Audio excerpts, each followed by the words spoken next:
I'm going to give you 10 top buying tips so you can buy your own Mk2 Audi TT.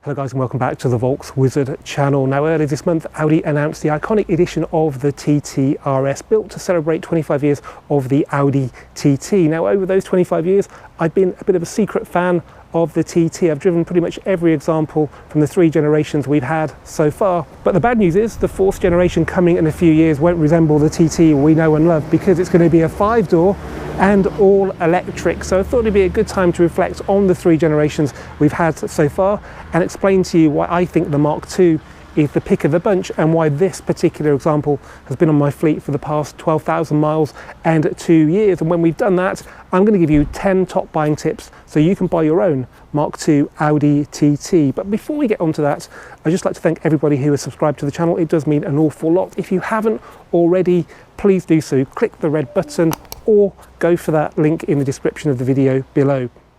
Okay, so why is the Mk2 TT the best of the 3? Well, let's start off then with the cabin, an Audi strong point. Firstly, it's usefully larger than the interior of a Mk1. It feels a lot more comfortable for 2 adults, particularly on a long journey. You just feel like you've got a lot more car around you. It feels safer. I'm sure it is safer as well. And things didn't improve much with the Mk3. In fact, for me, the Mk3 interior is a downgrade in quite a few ways. Firstly, let's talk about Audi's virtual cockpit. It was standard on the Mk3 TT, and I think it was the first use in the VW Group car. And yes, it's very, very clever, but I can't help thinking that the accountants chose it because it saves money. They don't have to make different clocks for different cars with different rev limits. It can all be programmed electronically, and it's like having a Casio digital watch there instead of the Swiss chronograph. These clocks are pretty much identical to those in the R8. They also got rid of the central screen as well and put all the functions into the virtual cockpit, and that's a problem in 2 ways. Firstly, passengers can use this. Okay, it's tilted to the driver now in a really nice way, but a passenger can still help with navigation if the screen's down here. If it's in here, and they did this with the Mk2 R8 as well, the passenger can't. And also, from a design perspective, it makes the dash look really, really plain when you don't have a focal point to it. I know Bauhaus minimalism is cool, but there's a point where that looks cheap, and I'm afraid, to me, the Mk3 interior, particularly the dashboard, looks cheap. Also, these lovely knurled aluminium climate control knobs, gone altogether. They're identical to those in the Mk1 R8. Instead, we had controls set within the air vents. Very clever, but it just looks really, really plain. And another problem with the Mk3, they copied Porsche in that they made climate control, electronically controlled air conditioning, an option for the first time in a TT. So instead of that, you got manual air conditioning. So there's no automatic management of the temperature. If you're hot, you have to go up and down with the temperature instead of letting it manage itself at 22 degrees centigrade. And that just shows you that the accountants had a good look at the Mk3 and tried to save money. Okay, the plastics in here are not brilliant. This is hard plastic, but we don't have an £87,000 Mk2 TT like we do in the Mk3. That iconic edition I mentioned earlier is a whole £87,000, probably plus options as well. So this can get away with that. I'm not sure the Mk3 can. Also, again, the accountants have had a hand in this. If you order diamond stitching on the front seats of a Mk3, beautiful as it is, you don't get it on the back, you just get plain back seats. And so for me, this Mk2 is easily the nicest in here, the most Audi of Audi cabins. Okay, now let's talk about reliability, and it's very easy to rule out the Mk1 at this point because quite frankly pretty much everything used to go wrong with those. The only thing I can think of that was better was the Haldex system, which used to go wrong a lot less often than in Mk2, Mk3, but we'll talk about that later. Now the Mk2 TT was the first one to have a diesel engine that carried on into the Mk3, and as you'd expect from a diesel, they are super reliable, just need regular cam belt changes. The only problem with them really is whether you want them in the front of a sporty, sexy car like a TT, particularly when the later engines in the Mk2s, the EA888s, will do 35 to 40 to the gallon. I don't think a diesel would be much better, particularly on shorter journeys. So yeah, if you do 15 to 20k a year, go for a diesel. Otherwise, I think you'll be pretty impressed with the petrols. Now the Mk2 petrol engine is two different versions depending on whether it's pre-facelift or facelift. There was a facelift for the 2011 model year, sort of halfway through 2010, these started coming through. If you bought one of the last of the pre-facelift S-lines, you'd be quite disappointed because the facelift meant the S-line actually got the TTS body styling, so more aggressive front, bigger sills, and a few other bits and pieces like the trick LEDs in the headlights. Big difference under the bonnet was that the 2-litre TFSI that was basically a Mark 5 Golf GTI engine had been replaced with the first gen EA AAA, think Mark 6 Golf GTI. And if you think that, you probably think timing chain failure, and you'd be right, but it happened a little bit later in the TT, the installation of the EA AAA, and therefore we don't have the sort of massive numbers of failures in these that we did in the Golf GTIs. Volkswagen Group eventually upgraded the tensioner, and I think only the very early facelift cars suffer from problems. This is a 2013 car, probably from 2012 registrations onwards you will be safe when it's the timing chain tensioner, but I'm pretty sure the earlier cars will have had the upgrade under warranty, or possibly even had new engines, but one to watch there. But if you get a later one like this, it is super reliable, even more so than the Mark 5 engine that was in the pre-facelift car.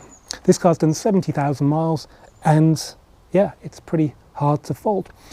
Compared to a Mark 3, I don't have the ever-present worry of coolant leaks, which can cost hundreds of pounds to sort from the thermostat module tucked very deep under there. It doesn't happen on these Gen 1s. Somebody has messed around with it on the later cars, probably to save money, and caused big trouble. This is an automatic car, but I've sold quite a few manuals. I haven't experienced any clutch problems.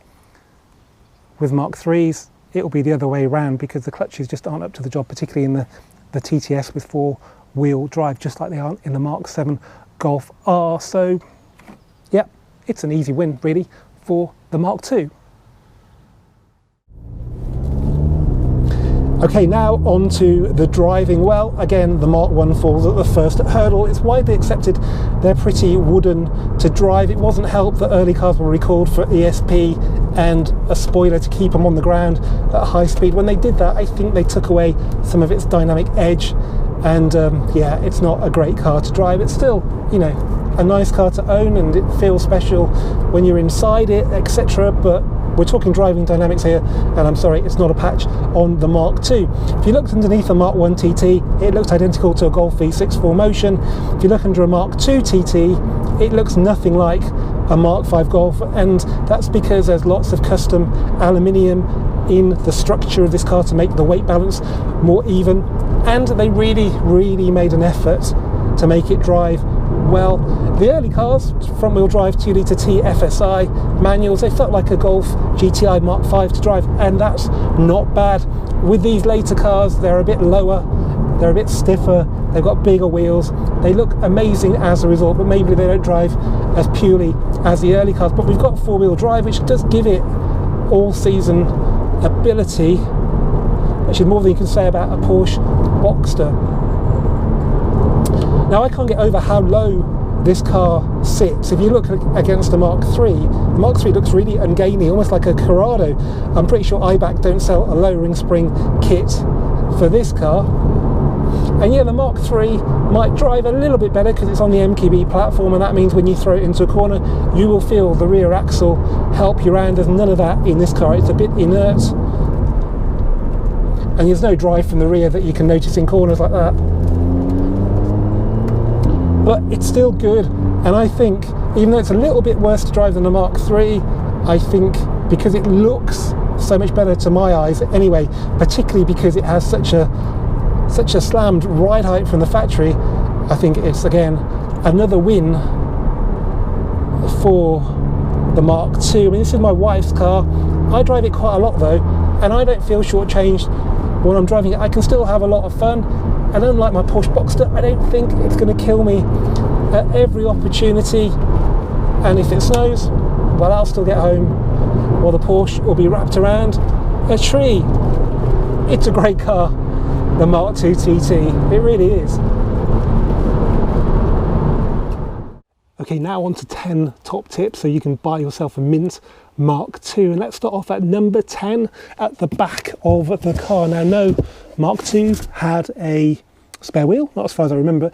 Anyway, instead we got the tyre foam, and this only lasts for about 4 years from the factory, so all of them now will be out of date unless they've been replaced. It's quite expensive from the dealer, but you know, you need to make sure it's in date so it works. It doesn't really work very reliably when it's in date, so when it's out of date it's probably useless. The good news is a company called Ring make this OEM quality replacement for the tyre foam. I think it's about £20 off eBay. I've got it in this car and haven't used it yet, but I'm sure it'll work if necessary. They also do a pack with the pump if that's missing, so make sure you've got this pump. They're on eBay secondhand if you need one, but just make sure that's there, because that will not work without that, and people often use these for other things like filling up airbeds or bike tyres, etc. So yeah, that's top tip number 10.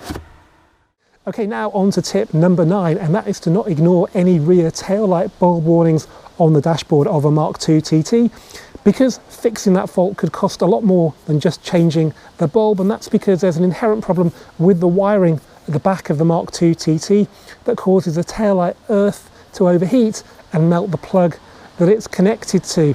Now I'm pretty sure if you go to Audi to have that fixed, it's going to cost you quite a few £100s. If you go on the forums, they tell you how you can pick up another earth and just wire it directly to the light cluster. Whether that's safe or not, I can't say really, but just be aware of that. And obviously driving without a rear tail light working is illegal, and it will cause an MOT to be failed. So it's not the end of the world if you see that on the dashboard of a car you're thinking about buying, but you need to make financial allowances for it. Okay, on to tip number 8, and it's the old chestnut of brake calipers. On the Mk2 TT, we have the usual problems at the back we've had since the Mk2 Golf of the 1980s. We also have problems at the front, so let's start at the back. Generally, the rear calipers will seize up and stick open. That means you won't have a very good parking brake at all and the car can roll away. The easiest test is to pull the handbrake lever up, and if it goes further than you think is normal, then chances are one of the calipers is stuck open. If that happens, you need to go and find a good hill and make sure the handbrake will hold the car. If not, the car could roll away, which can cause all sorts of damage. You need to factor in about £200 per caliper to fix that. Sometimes they can seize shut as well, which causes the wheel and the brake disc to overheat, and that's the problem at the front. So on this car, this caliper seized closed, and the symptoms for that were squealing. Actually squealing not when you were applying the brakes, because the brakes were effectively applied on one side, just when you were driving along at slow speeds, and that caused a lot of heat. Luckily we dealt with it quite early on, but if you leave it you can damage the wheel bearing, the brake disc, even the wheel and the tyre. So as well as trying the handbrake lever for the backs, once you've done a good test drive, go around the car and make sure there's not excessive heat from any of the 4 wheels and brake discs. Obviously don't burn your hand, but you should feel it sort of glowing like a heater if one of the calipers has seized shut. Okay, on to tip number 7 then, and that relates to a very popular factory option on the Mk2 TT, the BOSE sound system. You can tell if a car's got it by the sexy badge on the speaker grills, but also by the amazing audio quality you get with it. Well, that's assuming that it works, of course, because a lot of them will not be working correctly because there is an inherent problem with water getting into the amplifier from the rear wheel arches and playing havoc with the electronics. Audi acknowledge there is an issue with this and they supply a protective foil to prevent it, but for a lot of cars now it will be too late and the amplifier will be knackered. So if the car you're looking at has got BOSE, then I'd suggest you take with you when you go and see it your favourite CD, play it and make sure it sounds okay. If it doesn't, and there's distortion, etc., it's not coming through all the speakers, then there's a problem with the BOSE amp, and you need to factor in about £180 to £200 to get it refurbished by a specialist, which, trust me, is a lot better than paying Audi for a new one, which is something like £700 to £800. Okay, on to tip number 6 then, and that relates to the glove box on the Mk2 TT. Now, there's not a lot that goes wrong in the cabin on a Mk2 TT, but this does, and it can cost a lot of money to put right. It's not very hard to check those. To give you the feeling of quality, Audi damps the glove box so it doesn't just open with a kadunk. There's it looks like a shock absorber basically that allows it to open gently. Now when that damper fails, it basically seizes up and it takes a lot of force to open the glove box, and unfortunately the weakest link is the glove box hinges, which then can break. So it's really easy to check. Check that your glove box opens like that slowly, and also make sure it's properly attached to the hinge, because a lot of people might have glued them, which won't last very long. It's not a cheap fix if you need a glove box lid. This one's got aluminium on it. It's got a nice lock as well, and the Quattro badge. I think it's a good few £100, and the damper is probably about 50 to 60 as well. So yeah, make sure the glove box lid has got the high quality feel of the rest of the cabin. Okay, on to tip number 5 then, and this is another old chestnut relating to the air conditioning, because in particular the early Mark 2 TTs were very closely related to the Mark 5 Golfs. There is a good chance that your air conditioning will not be working now. Best way to check is to pop the bonnet and have a look at the air conditioning pipes, the 2 aluminium pipes that run along the chassis leg. There should be condensation on those on even a relatively cool day, and if there isn't, actually just feel them. They should feel a lot cooler than the air, even at 7 degrees or so. Unfortunately, in the winter, the air conditioning does not work because it's too cold below about 6 degrees, so it's very hard to tell. Then you will need a diagnostic computer to see if there are any historical faults logged with it, but hopefully it's warm enough for you to check, either by going under the bonnet, or if it's really warm, just to make sure you get really cold air out of the air vents. So set all the air to come out of these vents. Use your wrist, which is a bit more sensitive, and make sure it feels cool. It's quite easy to be deceived by air just blowing. It should be a lot colder than that though. Another problem seems very common on Mark 5, Mark 6 and actually other Volkswagen Group cars is the air conditioning becoming noisy. Now in the past I've replaced compressors because of this, and I've been stupid to do that. All you need to do if you catch it early on is to just regas it. I'll give you a demonstration of it now, because this car actually does need regassing. So we'll just let the aircon start working. Put it on auto, and you get, I'll just turn the fan down a bit. You get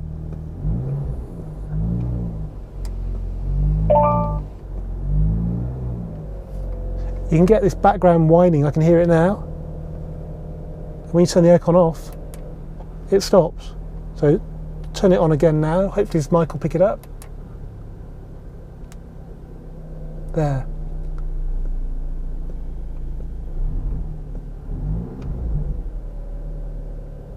Just there. So if you get that, it's not the end of the world, but get the seller to regas it. Hopefully that'll go away and you'll have a really good, reliable and effective air conditioning system. It's perfectly normal for the system to lose a bit of gas over time. That to me is always the warning to go and get it filled up before it does fail. Okay, tip number 4 then, and that relates to the sort of engines of the Mark 2 TT. As I said earlier, the diesels are pretty reliable. You just need to make sure they've had the regular cam belt changes at 5 years or 80,000 miles, whatever comes soonest. That's very important. Some of them have noisy impellers on the turbos that sound like police sirens. That can be a sign of imminent failure, but if it only does it when it's cold and it stops when it's warmed up, then I wouldn't worry too much about that. There's a lot more to talk about with the petrol engines though, particularly the pre-facelift EA113 engine that's the same as a Mark 5 Golf GTI. The most important thing I can tell you is to make sure the thermostat works correctly. When they fail, the car takes ages to warm up, and sometimes it can get to 90, but it can also go backwards towards 70, which it should never ever do. Once the car's warmed up, it should always stay at 90. People ignore it because the car still runs, but over time it just causes other problems. It's running on choke a lot, it uses more fuel, and also it causes carbon fouling to be much more of a problem. I've actually seen it on a Mark 2 TT. And the clue with that car was that it would pop if you revved it at idle or when manoeuvring it, it would pop, pop, pop, pop. And also if you were driving it under load, there'd be a misfire on that car. I swapped out all the usual suspects, the spark plugs, the coils, and the only thing I could do at the end of that was take the manifold off. And I don't know how the hell it ran with all that carbon in there. So if you see a thermostat problem, there might be a lot more else to fix as well, but it's all fixable. Other problems are the usual cam belts due every 5 years, or 60,000 miles, again, whatever comes soonest. That's only on the pre-facelift cars. If you've got an engine like this, which has got a cam chain, then that's good for the life of the engine. How long that life will be, hard to say, but on these later cars, hopefully they should be okay.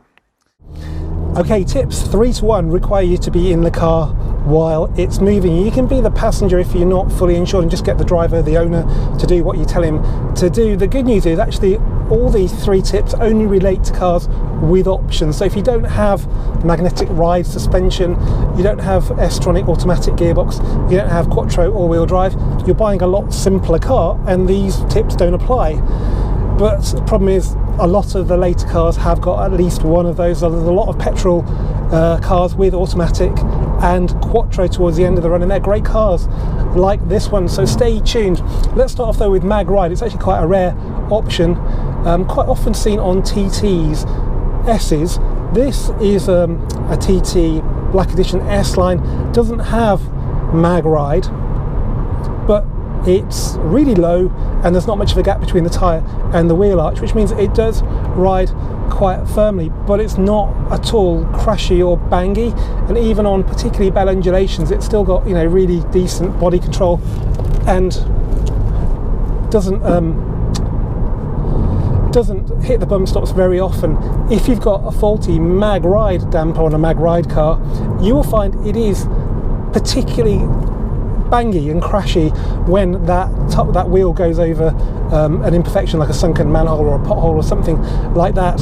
So if you hear any banging or crashing, you've got a mag ride car, a good chance is that one of the shocks is faulty. That will be quite expensive to fix. I think if you go into Audi, I wouldn't imagine much change from £500. A specialist will do it for less, but the shock absorber I'd imagine is only available from Audi, and that will be the greatest cost. So give your mag ride car a really good test drive, find some really rough road and just make sure it's not banging or crashing.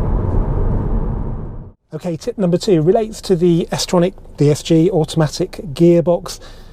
Just test drive it normally and make sure it's smooth. It shouldn't be behaving like a learner driver. It should be like a really good driver with its changes. Make sure you test drive it up to temperature as well, because gearboxes that can work well when they're cold can work completely differently when the gearbox oil is hot. The most important thing to do is to get it up to temperature, and I mean 90 and a bit more. You really need to get it faster. It doesn't move beyond 90, but the temperature of the car will move 90. So do a long, fast drive if you can, and then stop and then see how cleanly it pulls away.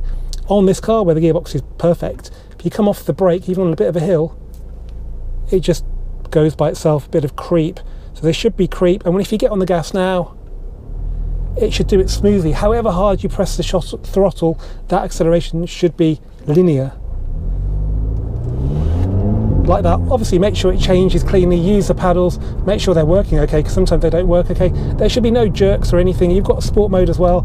If it drives like it's broken in sport mode, then that's working correctly, because it does hold the revs quite high in that. But in drive mode it should be perfectly smooth and civilized. And also while you're at it, make sure it goes backwards in reverse as well. And at number 1, we have the Haldex all-wheel drive system. So if you're looking at a 2-wheel drive one, they're great cars, don't have to worry about this. If you're looking at a quattro, then yes, please listen carefully, because there are big problems with the Haldex unit on the Mk2 TT. Firstly, the oil can sludge up really, really early. It should be 40,000 miles to change. Well below 20 it can sludge up. That blocks a mesh inside the pump, and that then prevents the oil from getting to the coupling and doing its job. Now if you're lucky, you can take the pump off and clean that mesh and the system will work. If you're unlucky, the pump will fail. Actually, as they get older, pump failure is more common because it pre-charges. So actually it's always kind of working, even when you're not using the 4-wheel drive system, ready to engage the 4-wheel drive system.